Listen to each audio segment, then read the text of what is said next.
vamos estudar a matéria médica e logo no próximo vídeo um caso clínico para ilustrar. Tem um aspecto muito interessante que Hahnemann detectou na patogenesia, que diz o seguinte: o que antes lhe parecia uma luz brilhante e genial, agora aparece sem brilho, indigna e superficial.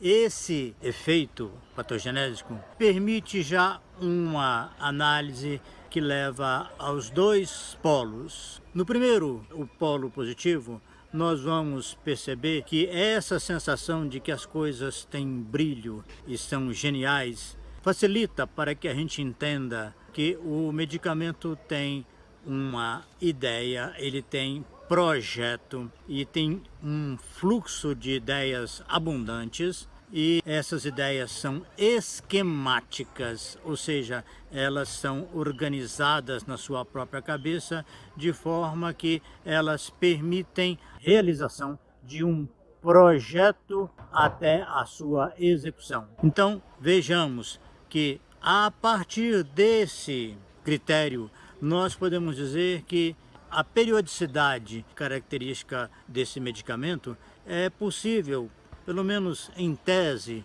que o projeto está feito e até a execução existe um intervalo de tempo. É isso aqui que vai fazer com que muitas vezes o medicamento tenha essa rubrica de periodicidade. As alterações, quaisquer que sejam os sintomas, a febre, por exemplo, que é muito comum, ela vem periodicamente em intervalos regulares. Por exemplo, dia sim, dia não.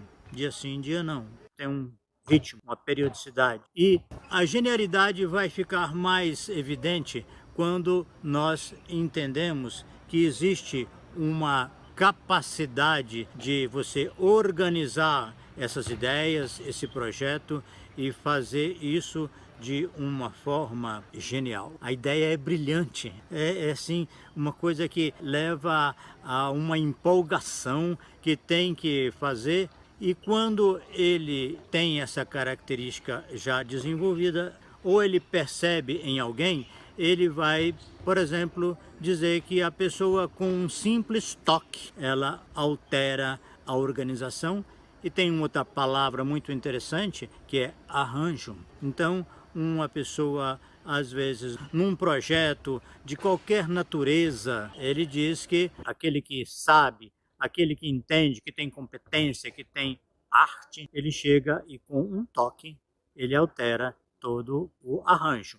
No campo das ideias também, a pessoa que vê um conjunto de fenômenos e simplesmente joga um facho de luz ali e dá um toque que ajuda a se entender e a perceber com clareza, que é uma coisa que tem a ver com o brilho da organização daquilo. As crianças vão revelar isso de uma forma muito interessante. Elas são muito propensas a querer descobrir como é que aquilo funciona. Os instrumentos, digamos, tecnológicos costumam atrair muito, porque a criança quer conhecer, ela quer ver como é que aquilo funciona, como é que é o arranjo daquela coisa. Aquilo a atrai muito. São crianças desobedientes por causa disso. No consultório, elas geralmente querem mexer nos aparelhos, querem ver o estetoscópio, o otoscópio, a balança, porque aquilo é muito interessante. Essa palavra interessante também é uma marca importante dessa matéria médica. Podemos já caminhar para um polo negativo, a falta das ideias. Antes, porém, eu gostaria de complementar. Em seguida, no extremo do polo positivo, nós temos o ditatorial de Quina, que é o seguinte: ele sabe qual que é o melhor esquema para se chegar a um resultado. Compare, por exemplo, com ferro metálico, que ele sabe que a opinião dele tem que prevalecer. É uma questão, a discussão gira em torno da opinião. No caso de Quina, não. É de definir qual que é o melhor processo para chegar a esse resultado. É Quina quem sabe. Também você pode comparar com outros medicamentos que são ditadores clássicos. E você vai vendo que cada um tem a sua forma peculiar de exercer a sua ditatorialidade. Voltando ao polo negativo, então, nós temos aqui uma perda de ideias. Ele já não tem mais aquele fluxo, aquela exuberância de ideias. Já não tem, e quando vai executar, as coisas estão atabalhoadas. Ele não tem a cabeça dele pronta para aquela sequência. É por isso que as palavras vêm antes das ideias e ele fica completamente desorganizado. Agora, o polo negativo, o toque já não é tão interessante, porque no polo positivo, além daquela genialidade, tem um outro aspecto que é o toque do punhal.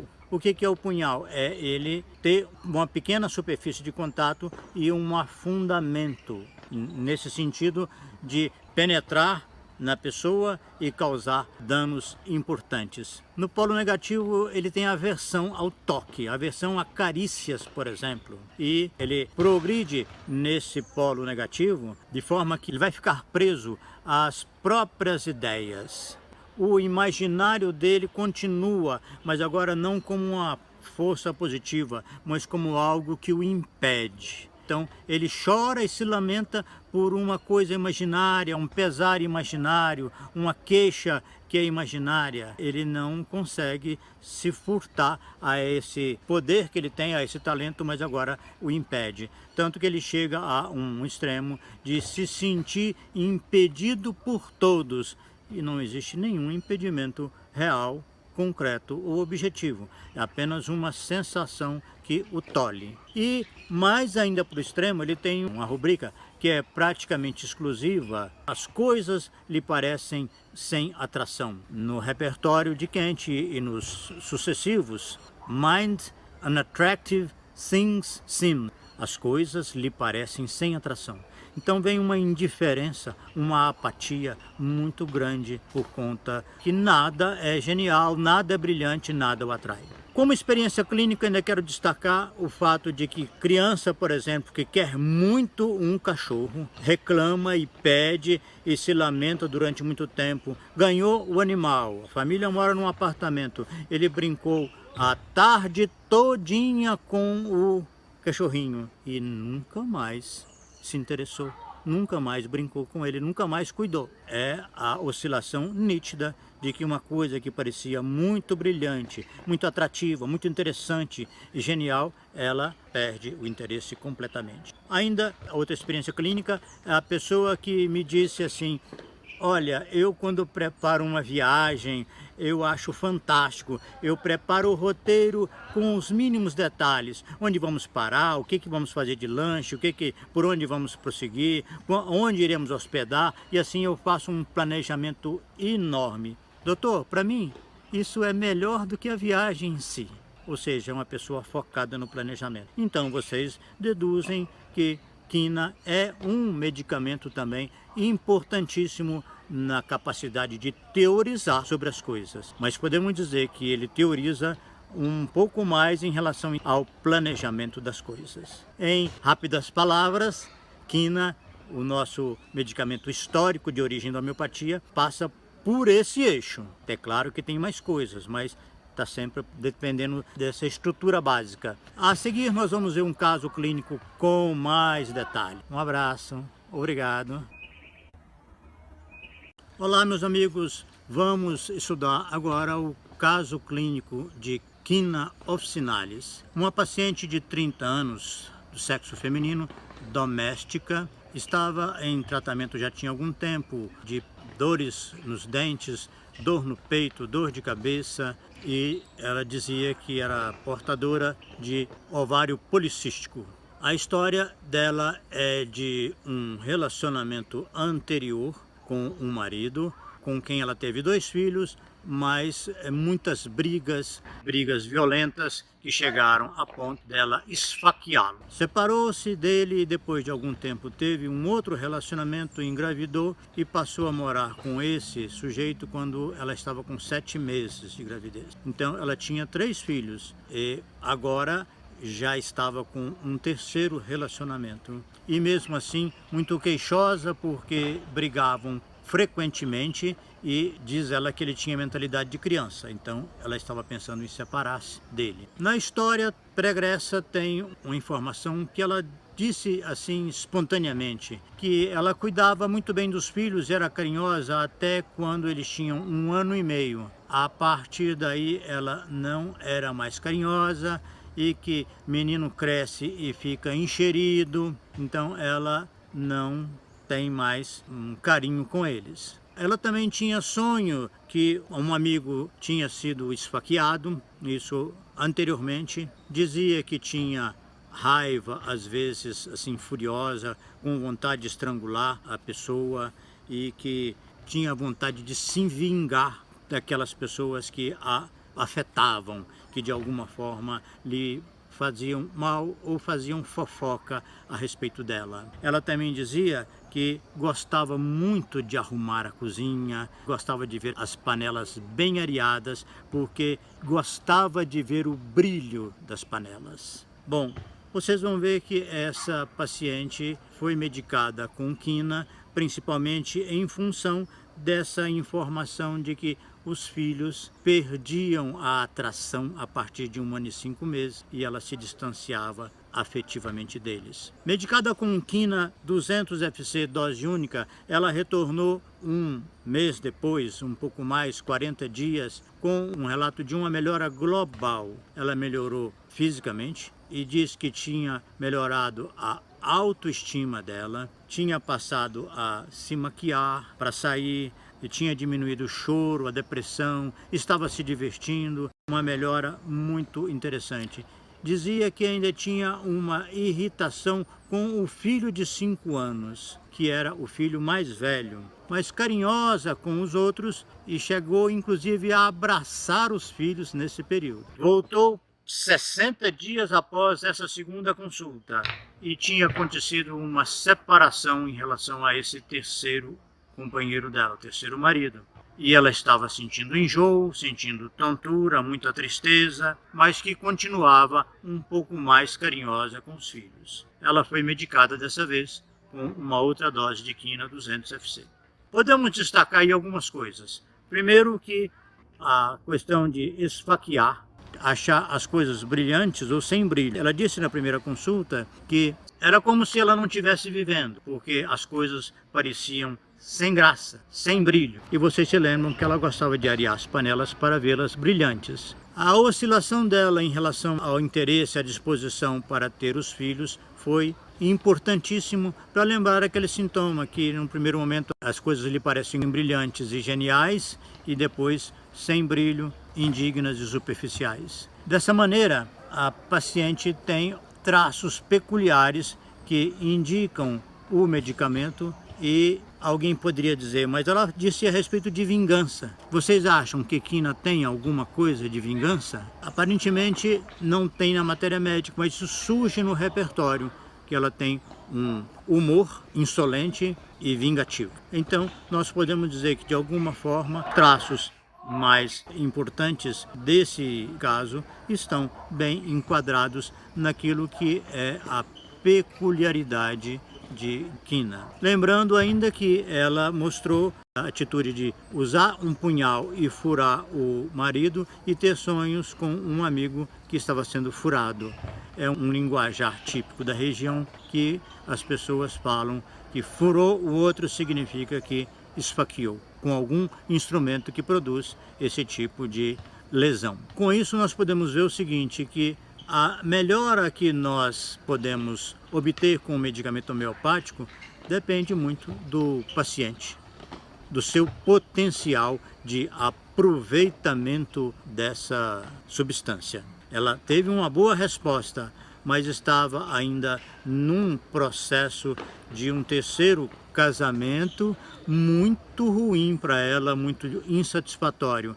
E ela evoluiu para a decisão de uma nova ruptura. Se ela vai conseguir, a partir daí, viver melhor, com mais equilíbrio, com mais ponderação, planejando mais adequadamente os seus próximos relacionamentos, ou o seu próximo, que pode ser duradouro, é uma incógnita, mas que é possível que isso aconteça. Então é isso, concluímos aqui o caso de quina officinalis e vamos para o próximo medicamento cáusticum. Muito obrigado. Até breve. E no finalis, o medicamento tem essas modalidades. Piora pelo menor toque.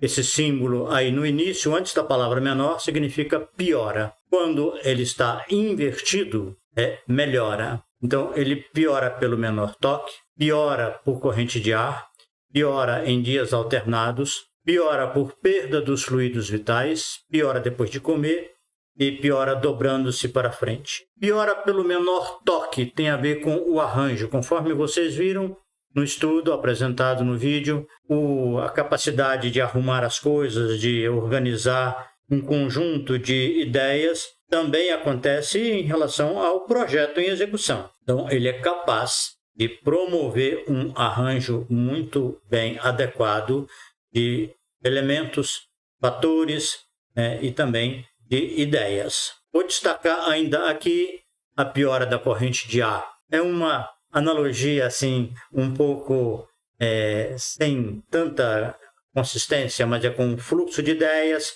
como se a corrente de ar fosse uma corrente de ideias e no polo negativo ele não vai se sentir bem com isso. Piora em dias alternados. Foi daí que eu coloquei como hipótese que Quina tem uma questão entre o projeto e a execução. Tem um prazo, tem um período. Por isso que o medicamento é muito clássico, talvez o mais importante na rubrica repertorial da periodicidade. A hipótese é que essa periodicidade de ter febre, dia sim, dia não, tem uma dor que alterna, um dia sim, o outro não. Essa periodicidade tem a ver com o fato dele ter como característica mais profunda a elaboração de projetos que visam alcançar uma concretização. Em seguida, piora por perda dos fluidos vitais. Tem a ver com o que circula. O volume aumenta a força. Bom, essa piora pelas perdas dos fluidos vitais tem a ver com, por exemplo, a mãe que amamenta o bebê e se queixa de muito cansaço. Em seguida, aquele fluido vital que é o leite materno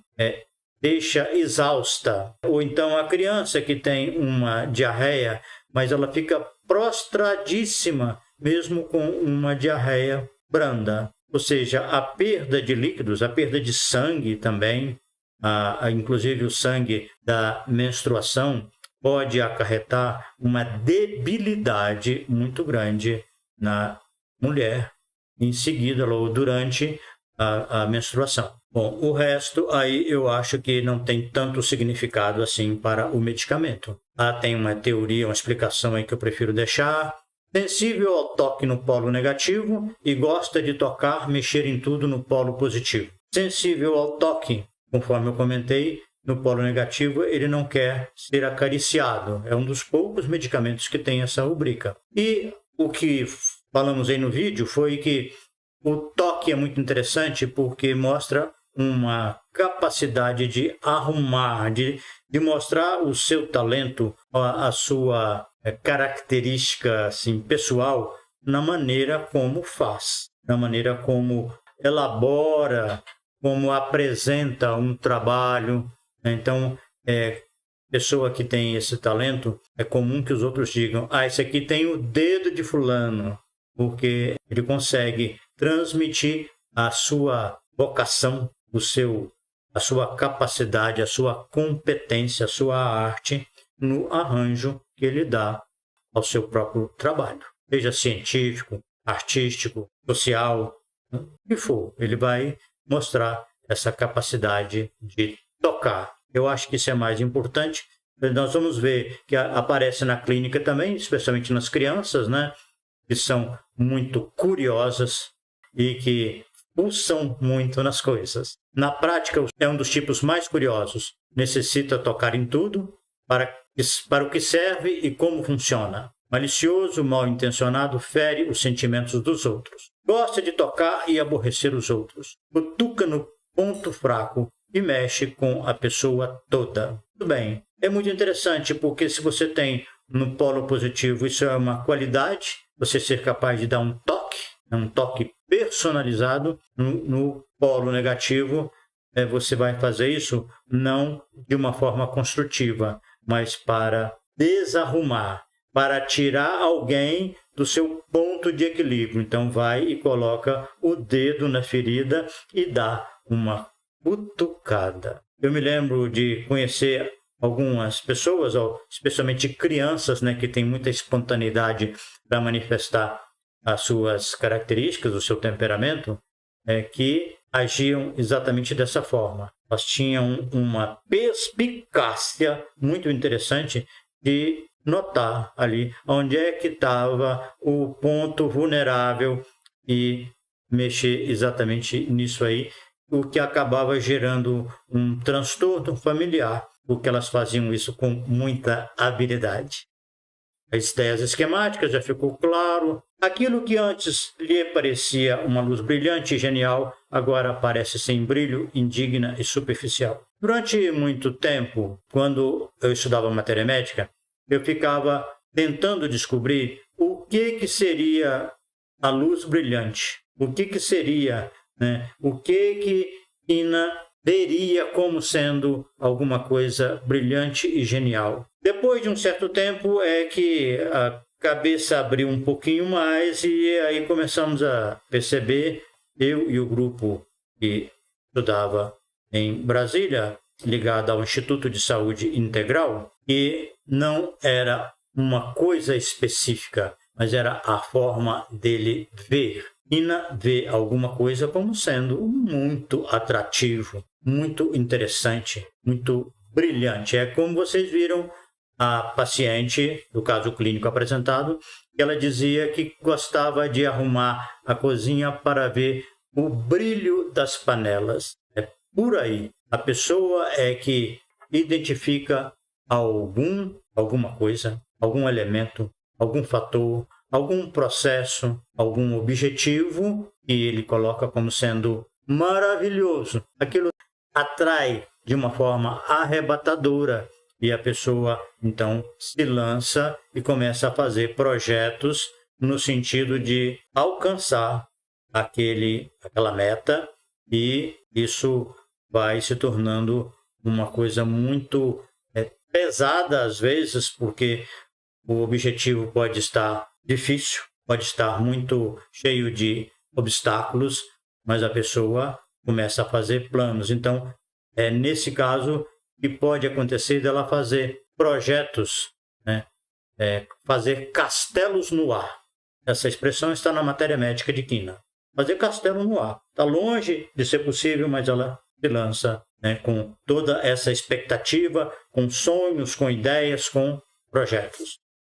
Pode ser o que for, pode ser um curso, pode ser um relacionamento, então assim, o que importa, um cachorrinho, seja o que for, ela se coloca dessa forma. Em relação ao caso clínico, eu gostaria de comentar com vocês um aspecto, que é o fato dela ter uma melhora assim, substancial, melhorou a autoestima, estava mais feliz, mais alegre, até mais afetuosa com os filhos, mas ela tinha todo um passado de experiências mal sucedidas de relacionamento. Então, o que acontece? Ela já estava, quando me procurou, numa tendência a encerrar esse terceiro relacionamento, porque estava muito insatisfeita, considerando que ele era muito infantil. Então, vejam bem, a cura, ela depende muito da pessoa. Um remédio bem adequado, ele dá a oportunidade muitas vezes. Quando a pessoa já vem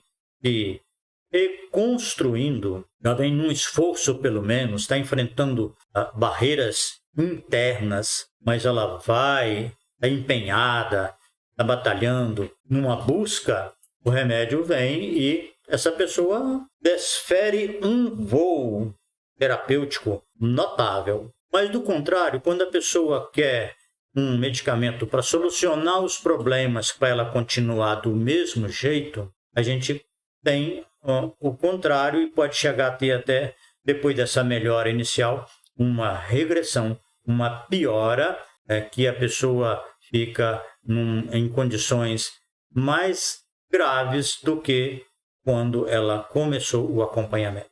A gente vai ver com mais calma o estudo das leis de cura. Mas só para dizer o seguinte, que ela, é o que eu disse, é uma incógnita se ela vai conseguir a partir de agora, que ela resolveu e se separou, se ela vai conseguir um pouco mais de maturidade para não se lançar no primeiro sonho, na primeira coisa que lhe parece muito atrativa, no primeiro sujeito que inspirar esse devaneio de começar a fazer castelos, e ela vai conseguir ser um pouco mais pé no chão e esperar que o relacionamento amadureça um pouco mais para que ela se atire numa vida em comum. Isso aí é uma incógnita, depende muito da pessoa, do que ela aprendeu e da autocrítica que ela foi capaz de fazer em relação aos seus fracassos anteriores. Muito bem, meus amigos, eu quero agora cumprimentá-los a todos. Gente, muito obrigado pela presença. Aqui temos médicos, advogados, veterinários, é mesmo um grupo que é muito comum hoje as universidades organizarem mestrado e doutorado com essa diversificação de conhecimentos, porque é mais enriquecedor para o grupo e para os projetos de pesquisa que forem montados, que forem propostos pelos alunos para a equipe. Tá bem, eu estou à disposição de vocês. Ah, Juranda, que enfermeira. Desculpa aí, Juranda. E se não tiver formação nenhuma ou nenhuma prática assim mais elaborada, intelectual, tem experiência de vida que às vezes é muito mais rica e mais densa do que nós que temos trajetória intelectual e até mesmo universitária. A experiência de vida e a maturidade da pessoa é extraordinário e que às vezes a pessoa com um longo percurso intelectual e cursos e pós-graduação e a pessoa não tem isso e o outro tem. Uma outra trajetória aparentemente mais modesta, mas muito mais rica do ponto de vista psicológico e espiritual. Os slides foram apresentados baseados numa preparação do meu amigo Carlos Melo, homeopata já falecido e morava em Goiânia. Ele preparou e tem muitos estudos de matéria médica feitos pelo Carlos. Eu disponibilizei esses estudos no meu Google Drive. Se vocês procurarem Carlos Melo na internet, provavelmente vocês vão encontrar esse material dele. E eu recomendo muito, porque Carlos tinha uma fissura por caso clínico. Então ele atendia assim uma quantidade enorme de pessoas, estudava o tempo todo, ele morava sozinho, então ele deixou um legado muito valioso. E Quina é um desses. De vez em quando ele me sugeria fazer um resumo dialético, e eu fazia. Quina é um desses. Eu fiz. E olhando hoje o material, eu percebo que podia ter ficado melhor, mais didático. Mesmo assim, ainda acho que vale a pena. É uma contribuição. Bom, temos aqui, Romão, suor em abundância seguido de prostração. Ótimo. Para ser bem sintomático mesmo, Romão, não precisa nem ser suor em abundância. Suou um pouco, né? Transpirou um pouco e já tem essa prostração. E a pessoa, ela vai, aos poucos, ela vai perceber que ela tem esse sintoma. Perdeu ali um pouco de líquido, perdeu um suor e foi seguida de uma prostração desproporcional em relação à perda de líquido, ao esforço que ela fez. Aida, exaustão por atividade mental se encaixa nesse medicamento? Também. Também sim, porque nós podemos dizer assim que vocês viram aí que no vídeo dizendo a respeito da polaridade que existe, em que primeiro ele quer as coisas imaginárias, né? E isso já ficou bem claro. Mas no polo negativo ele começa a se queixar que está sendo impedido de coisas imaginárias, coisas da cabeça dele. Então, o fato dele ter essa propensão para fazer teorias, né, ser um teorizador, fazer projetos, e o projeto é tão bem feito que ele faz os esquemas também. Eu acho que já é uma gradação do projeto. Pode ser projeto muito bem elaborado, muito cheio de detalhes e de etapas. Tá? Como também ele pode ir perdendo isso aos poucos, a ponto de que ele está cansado. Não dá para pensar muito. E aí as coisas não têm interesse. Eu acho que isso modaliza um pouco mais. Isso é mais evidente na matéria médica de quina. É a apatia. Aquilo não tem interesse, não é atrativo, não tem nada brilhante. Então ele começa a descaracterizar, a não ter olhos para enxergar esses aspectos mais nítidos e mais interessantes. E uma coisa vai se relaxando e com o caminhar para o polo negativo, e vai ser destrutivo em relação a isso. Ele vai desenvolver, inclusive, um potencial de destruir uma coisa com um toque. Pelo menos para ele, aquilo não tem aquela teoria, aquele projeto, aquela coisa, aquele conhecimento, aquela proposta não tem valor nenhum, e ele mostra com um detalhe assim, que para ele é como se fosse um castelo de cartas, e ele puxa lá uma carta que não está bem e na cabeça dele desmoronou tudo, né? E às vezes ele tem razão, porque conhecimento, uma determinada abordagem pode ser muito fraquinha, pouco consistente, mas ela vai conseguindo adeptos, até que encontra um quina mais ativado, mais exigente, e com esse potencial destrutivo de arrasar com aquilo e não deixar pedra sobre pedra. A Jane Souza, estou me preocupando porque cada medicamento eu penso, foi feito para mim. Tá certo, brincadeirinha. Difícil fazer diagnóstico, com certeza. Isso, Jane, acontece com todos nós. A gente vai lendo medicamento, eu tenho isso, eu tenho aquilo, esse medicamento aqui, olha, já foi assim, já fiz dessa forma. Agora, o que a gente tem que pensar é o seguinte, se você tivesse diante de um profissional, diante de um homeopata, você estaria falando o quê? Qual seria a sua narrativa? Você ia relatar quais os aspectos do seu temperamento, das atitudes, das suas ações, das suas experiências anteriores. E aí você vai perceber que na maioria das vezes, ainda que você reconheça que você tenha aqueles dados, aqueles sintomas, aquelas rubricas escritas, você não iria falar, espontaneamente você não iria relatar aquilo. Você ia falar de outras coisas que te chamam mais atenção, que você valoriza mais e, portanto, não estaria caminhando para ser medicada com esse remédio. Bem, Luciana Caldas. Tudo bem, Luciana? Adorou a aula. Muito obrigado, Luciana. Faz um tempo que a gente não se encontra, né? Nós estivemos juntos no curso na Associação Médica Homeopática de Minas Gerais. Temos também o Eustáquio, que estava no grupo, e eu comecei a reeditar aquelas aulas que elas ficaram muito ruins, e essa semana agora eu liberei uma e vamos ver qual é a velocidade que eu vou conseguir resgatar os demais vídeos para dar uma enxugada boa para divulgar nas redes sociais. Yara, conheci o Carlos Melo, hospedou-se em minha casa há tempos atrás. Que legal, Yara. O Carlos era um amigão do peito mesmo, uma pessoa que sempre incentivou a estudar, a continuar, embora ele tivesse uma abordagem própria, né, mas nós conseguimos trocar muitas figurinhas, ainda que fosse à distância. E nos congressos de homeopatia, nos encontrávamos, e se possível ficávamos hospedados no mesmo quarto, ele roncava demais, isso me incomodava muito, era e continua sendo um grande amigo.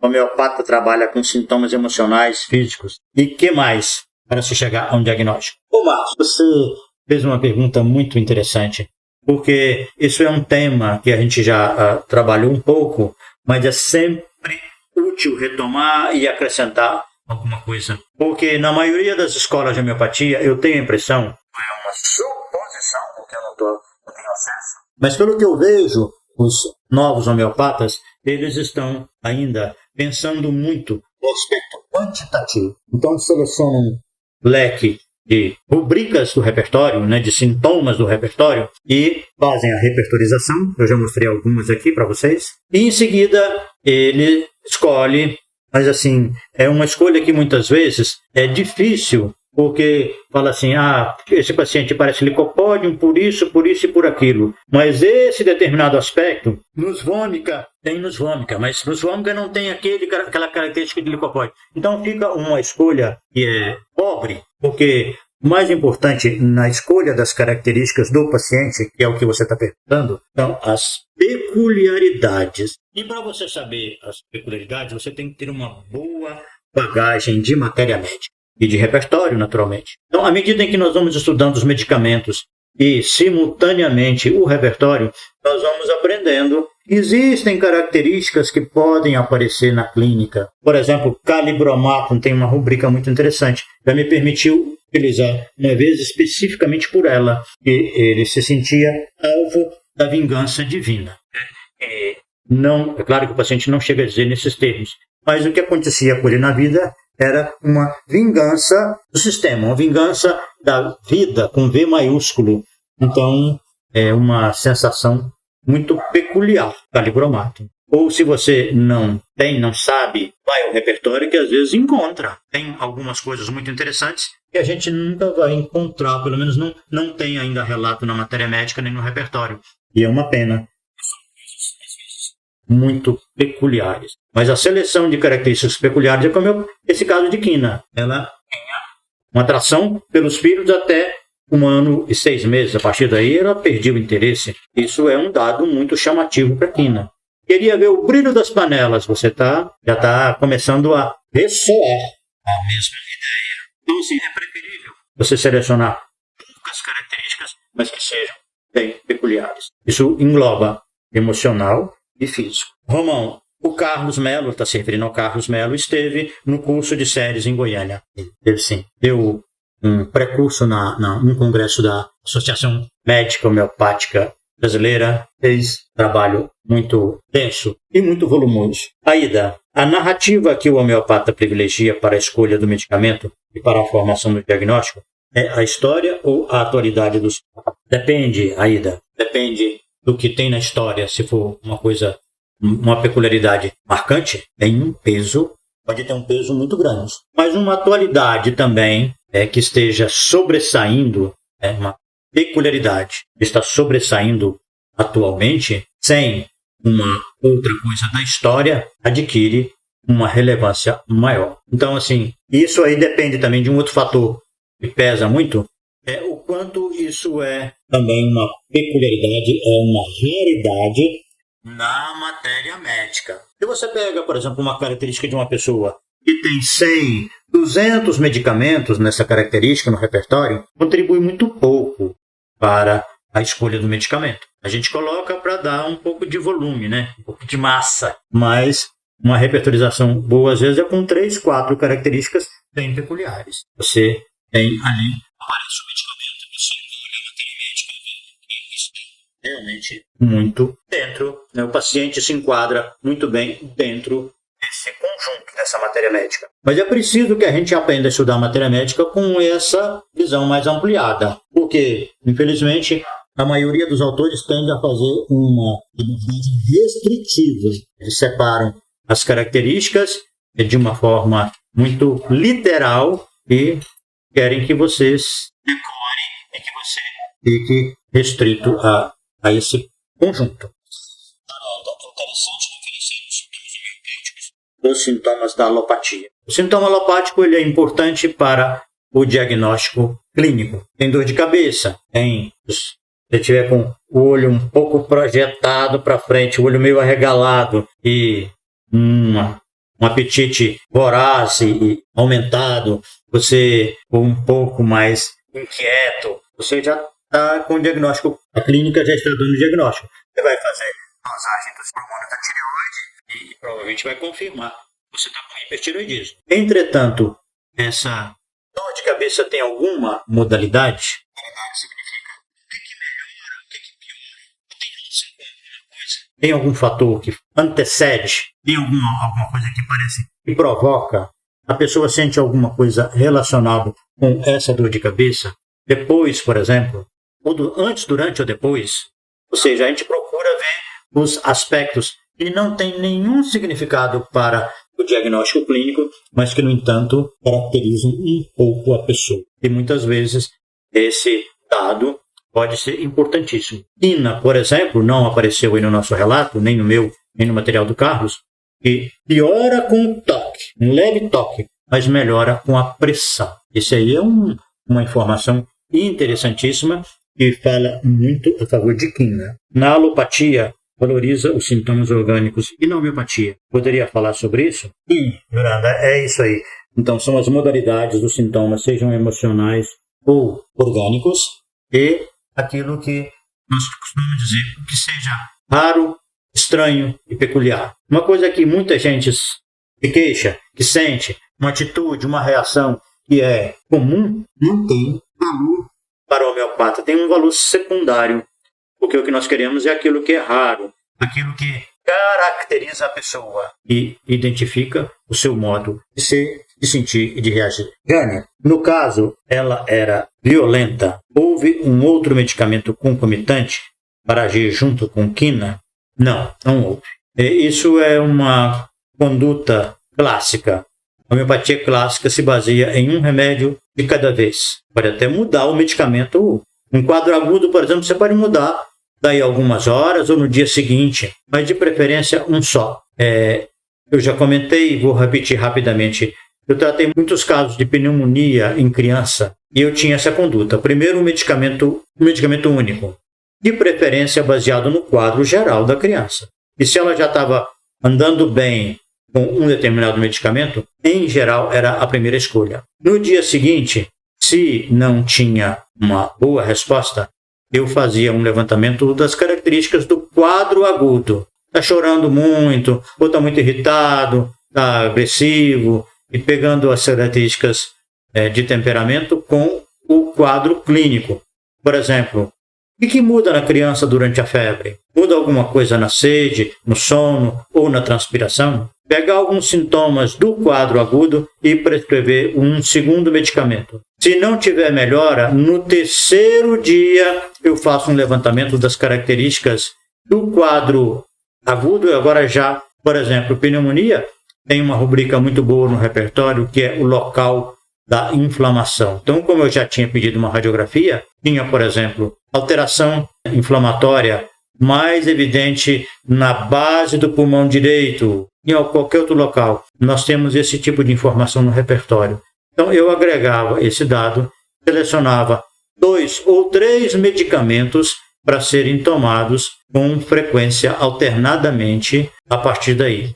Isso se a família tivesse conseguindo suportar esse percurso, porque em alguns casos, logo que tem o diagnóstico de pneumonia, os pais já diziam, não, a gente quer que comece o antibiótico. Então, eu prescrevia antibiótico e mantinha o medicamento homeopático ao mesmo tempo. Com o passar dos anos, eu fui ficando muito desatualizado com a medicação química e, nesses casos, eu preferia prescrever a medicação homeopática e encaminhar para um pediatra. Meus amigos, é difícil dizer o quão agradecido eu sou pela presença de vocês, porque é o estímulo que se renova para o estudo desses temas e a preparação dessa apresentação. Quinta-feira, agora, vamos ver se vai dar tudo certo e conseguiremos estudar o tema visão e cegueira do Evangelho, mas que eu vou caminhar um pouco mais para a clínica na visão homeopática espiritual de como a cegueira acontece de forma realmente orgânica. Na próxima semana, na terça, retomamos outro tema de homeopatia. Bem? Um beijo, um abraço e até a próxima, se Deus quiser.